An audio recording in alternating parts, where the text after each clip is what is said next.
On surprend plus d'un, la première montagne est à 110 km de Pékin. Quant à la neige, elle sera artificielle. Reportage à Yanqing où seront construits certains sites olympiques. Dalila Fried et Christelle Gem. Les anneaux olympiques marquent l'entrée du futur site de Pékin 2022. C'est ici, dans ces montagnes à 110 km de la capitale chinoise, qu'auront lieu les épreuves alpines. Le plus haut sommet culmine à 2200 mètres, mais il est plus réputé pour ses forêts et ses balades que pour ses pistes de ski quasi inexistantes.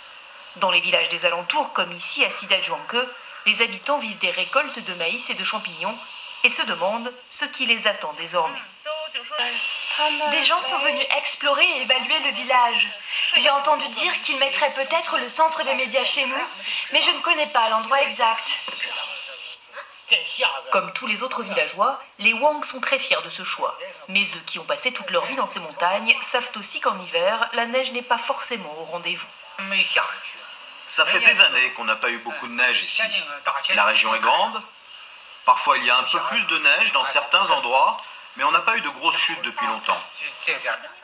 Impossible d'en apprendre plus, notre présence a été signalée aux autorités qui viennent nous expliquer les toutes nouvelles règles liées au JO.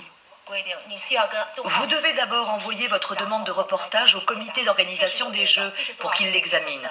Cette règle nous a été transmise par le comité. Tous les journalistes doivent obligatoirement passer par lui. C'est pour vous fournir un meilleur service. Nous sommes priés de partir. Nous tentons tout de même d'aller voir dans la montagne l'état de développement des installations de ski, mais une voiture nous barre la route. Vous n'avez pas le droit de voir la montagne, c'est la règle. Pékin sait que sa désignation est loin de faire l'unanimité dans le monde, que ce soit sur l'écologie ou les droits de l'homme, ce qui explique la nervosité des autorités, bien décidées dès maintenant à faire taire toute voix discordante.